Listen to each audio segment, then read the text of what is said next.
The person who's an acquisition manager needs to be really good at math, really good at underwriting. The money raiser needs to be really good at networking. And the asset manager needs to be really good at management. Now, of course, you might be a person who's really good at math, who's really good at managing, and really good at networking. Maybe you're an expert at all three of those. Maybe you're amazing at all three of those. Even if that's the case, as this person learned, you're not going to set yourself up for optimal success if you're doing all three of those. Sure, if you were spending 100% of your time on each of those tasks, you could do them you could do them amazingly, but you can't focus 100% of your time on all three of those tasks. You can't spend all day underwriting because then you're neglecting raising money. You can't spend all day raising money because you're not out there finding deals.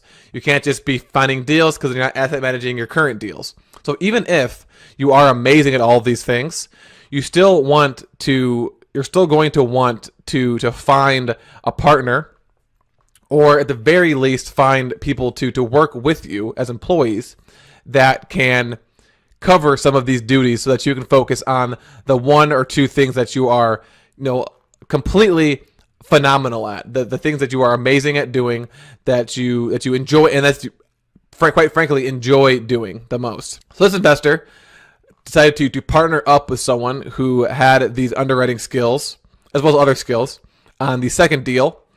And then on this third deal example, it reinforced the need and the need to do this again moving forward, to continue to partner up with this individual, because, as I mentioned, it allowed him to do what he was good at and allowed his partner to do what they were good at.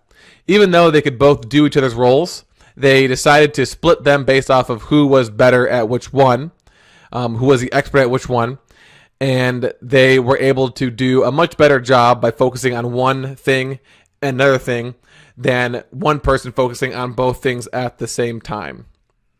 So this allows your business to go a lot further faster, because that's the lesson here. Go further by playing to your strengths, because you're focused solely on what you are good at. Of course, there's going to be overlap between the two roles. So this person who had a partner who underwrote also checked the underwriting and reviewed it. Then his business partner also, was, if he had someone that could raise money, then they would, refer those people to him. But it's better to have someone who has a lot of experience working on for example, underwriting or working on the asset management than someone who's kind of good at it and but is much better at something else. So the overall summary here is that figure out what you're good at and what you enjoy doing. And if it's everything, if you say, oh, I'm good at everything, well, figure out what you're the best at of those everythings. And then focus on that, and then find a business partner or some sort of employee to do the other things that you're not as good at or you don't want to actually do. Business partner is probably a little bit better, just because they're less likely to leave, and they are going to most likely be more experienced than someone who wants to actually work for you.